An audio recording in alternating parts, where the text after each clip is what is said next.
More breaking news now in Brooklyn, where an NYPD officer and 3 civilians were shot in Brownsville.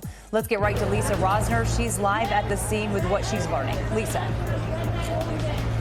Well, Jessica, the FDNY says 1 officer was shot as well as 3 civilians. We're going to step out so you can see this Sutter Avenue train station. You can see outside there are multiple investigators here on scene outside the subway station. The FDNY says the call came in just after 3 p.m.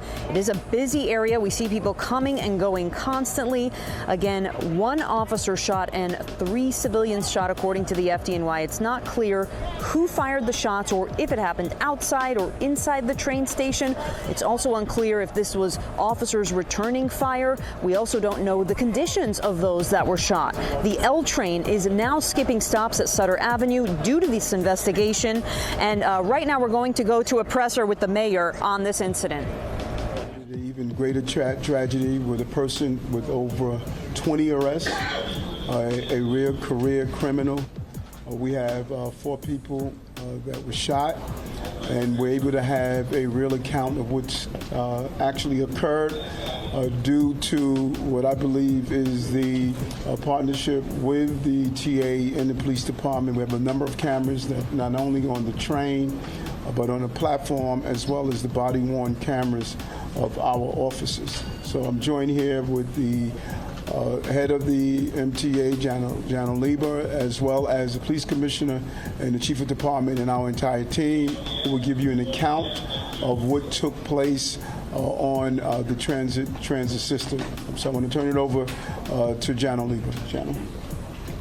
Thank you, Mayor. Many times there's violence, especially shots fired on a train. It breaks New Yorkers' hearts because we know this is a special place. This is the way that New Yorkers get around to live their lives, and we must make it safe. And a day like today really is puts a hole in New York's heart. I'm especially concerned about bystanders, people who are just trying to get where they're going, being the victims of harm in this situation. But let's not forget why this started. It started because somebody wanted to come to the transit system with a weapon, somebody who, as the mayor said, had a history of crime and a history of violence and even gun charges, I'm told. So we bless the officers and the mayor and the police and the NYPD, who every day puts people out there to make sure that people who get on the transit system do not have to encounter people with weapons. In this case, that's what those officers were doing. They were trying to prevent somebody who had a weapon from getting on the train, and terrible things occurred because he resisted, apparently. So I just want to say that it's important for us at this moment to remember that the work of the NYPD under the mayor's leadership, with the support from the governor, the reason that we have cameras inside this train is because the governor decided she wanted to make that a priority. And we have cameras on the platform and cameras in the mezzanine, so there will be no question of what took place. And even at these terrible moments, I have to remind New Yorkers that because of the work that we've all been doing under this team's leadership, crime is down in the subway. It's down versus 2023, and it's down 10% versus pre-pandemic. So we will, with this great teamwork, we will continue to fight back to make sure that New Yorkers can use the transit system and feel safe as they should. This is a sacred place, and no one should fear violence. I just want to put a word out to say that there is a new police commissioner who I've known for many years, and I'm excited to work with, but the team that has been pushing back against transit crime remains intact. And Mayor, thank you for your leadership. Thank you. Thank you. Commissioner? Okay, thank you, sir. I'm Police Commissioner Thomas Donlan. It's unfortunate that I'm here meeting many of you under these circumstances. But in my 30 years of law enforcement, I've learned that policing is a very, very difficult job. First, I want to thank the doctors and staff at Brookdale Hospital.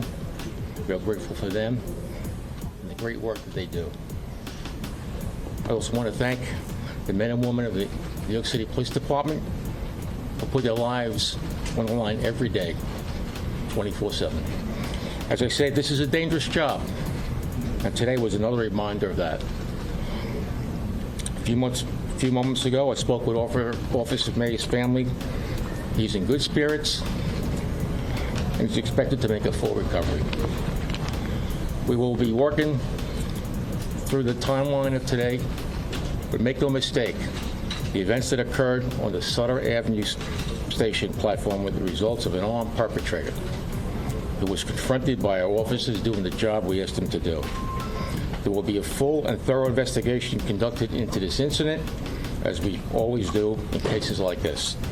But right now, we are grateful that our officer will be okay. Now with Chief of the Department, Jeff Matthews. Thank you, Commissioner Donlin. First, I just want to let everyone know that this incident is only a few hours old. The details that I will provide are subject to change, but I did have an opportunity to review body worn camera and other cameras there, and I'm going to give you the facts that I know right now. At about 3:04 p.m., you had two police officers who were assigned to the 73rd Precinct doing duty on the L line, which is an elevated train line at the corner of Van Sinderen and Sutter Avenue in the confines of the 73rd Precinct. These officers they're assigned to the 73rd Precinct, but they were in the trains, which has been part of our strategy all year to help reduce crime and quality and increase quality of life in the train stations. The two officers are standing there. They observe a male walk in. They observe the male stand by the gate for a few moments. It was a very short time, and then he walks in the gate without paying the fare. The officers immediately follow him. It's 3 flights up to the platform of the elevated train line. The officers are asking him to stop. The male is refusing to stop. At a certain point on the platform, the male, he mutters the words, "I'm going to kill you if you don't stop following me." The officers are able to catch up to him. The male turns around. He confronts the officers. The officers are asking him to take his hands out of his pockets. They become aware that he has a knife in his pocket. They give numerous commands. The male basically challenges the officers, "No, you're going to have to shoot me." As they're standing there, a train, a northbound train, pulls into the station. One of the car doors open. The male jumps onto the car doors. The officers are able to get onto the train with him, and they're again giving commands for him to put his hands down and to come with them. One officer deploys his taser. The taser was ineffective. A second officer deploys his taser. The taser's ineffective. The male jumps back off of the train onto the platform, and at one point he's advancing on one of the officers with his knife. The officer stands back, he draws his weapon, and then both officers at this point fire. They fire multiple rounds, and the male goes down. They're able to handcuff him and to subdue him. While they're subduing him, one of the officers realized that he's hit as well. The officer who was hit didn't stop. He continued to do his duty. He helped his partner, put the man in handcuffs. They searched him, and when they saw where the man was wounded, they started performing life-saving measures by applying pressure to his wound, while this officer is also bleeding from his chest area. While they're working on the male, they become aware that other people are hit by gunfire as well. Additional officers arrive to the scene. They're able to give aid to the police officer who was hit. They're able to give aid to the male who was hit, and then they're able to give aid to 2 more civilians, another male and another female, who were both struck by gunfire. Everyone was removed to the hospital. Our 2 officers are here at Brookdale. The 3 other people were removed to other local area hospitals where they're being treated for their wounds and their injuries. This incident will be investigated further by our detective squad and our Force Investigation Division. All right. As I said, we thank the hospital for all their great work, and the men and women of this police department were doing what we asked them to go out there and make our trains safer. And unfortunately, they ran into somebody who has a significant arrest history, someone who has a history of mental illness, and he decided that he was not going to go nicely with the officers, and officers were put in a very difficult situation to save themselves. At this time, I'll turn it over to our PBA president, who will give a few remarks.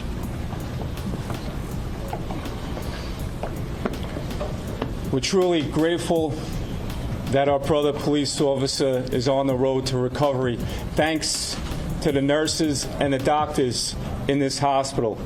We're praying for the civilians who were injured in this incident.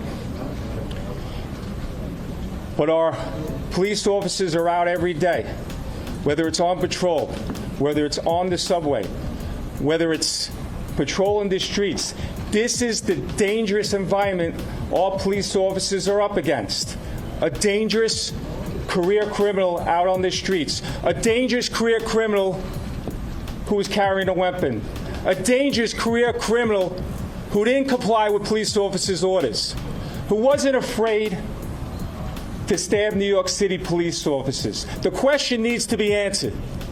Why was this dangerous individual who was arrested numerous amounts of times, why was he out in the streets of the city of New York? We've been, as police officers and the PBA, been out in courtrooms across this city, courthouses, demanding change in our criminal justice system. We cannot do this alone. We need help from everyone involved in the criminal justice system. We need New Yorkers to finally demand change. This chaotic situation happened because of this career criminal. Demand change, New Yorkers. We cannot do this alone. But I'll tell you this, we're going to continue to be at courthouse to courthouse, courtroom to courtroom, and we'll bring the cameras and we'll continue to demand change in our criminal justice system. All right, so we're going to take a few questions. Obviously, like the Chief just said, this is fresh, subject to change. However, we'll take a few brief questions. Commissioner Nieves. ABC 7. Would you characterize this as a case of friendly fire? Did the bullets ricochet inside the train? I don't like to use that term friendly fire, but absolutely we believe at this time that our officers were the only ones who discharged weapons at this time. I don't know if that'll change. So everyone that was struck this afternoon, we believe was by our officers. Kendall Green, Fox 5. Those victims, can you talk to us about their status, how they're doing as far as the officers will, where they were?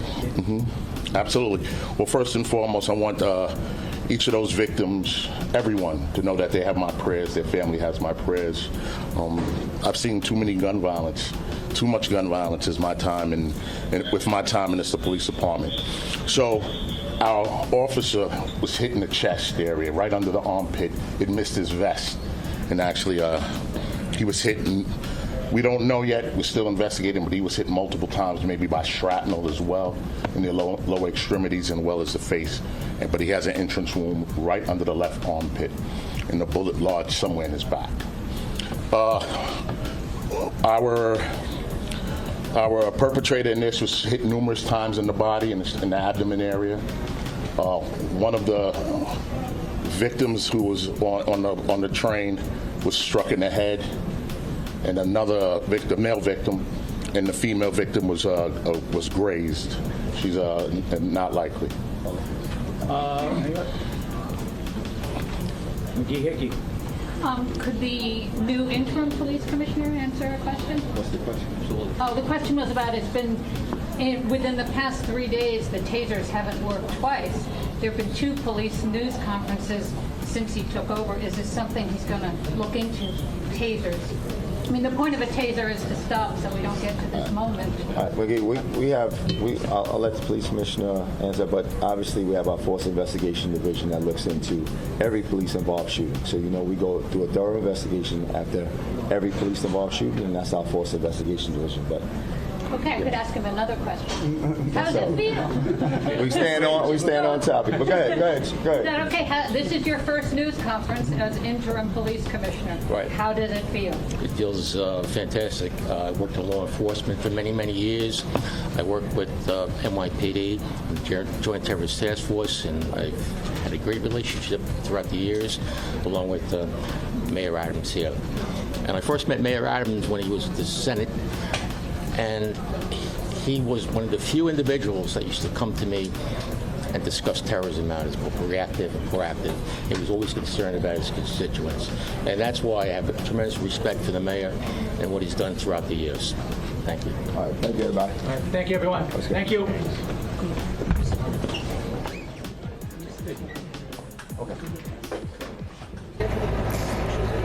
All right, you just heard the interim NYPD police commissioner addressing the media as well as the mayor.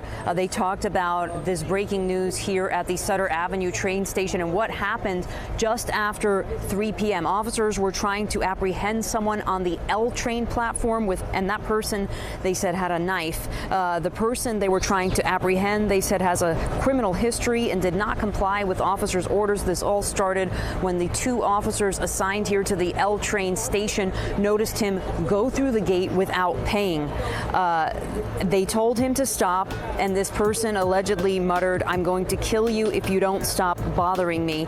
When the officers asked him to take his hands out of the pocket, they saw he had a knife. Eventually, that person tried to get on a train. Officers, again, they tried to use tasers, which didn't work, and eventually shots were fired by officers. The NYPD says only police fired shots, and unfortunately, as this happened, 2 innocent civilians who were on the train were hit. The suspect was hit, and one of the officers, they said, was hit right under one of his armpits, and that officer is expected to survive. He is recovering at Brookdale Hospital. They also said that the civilian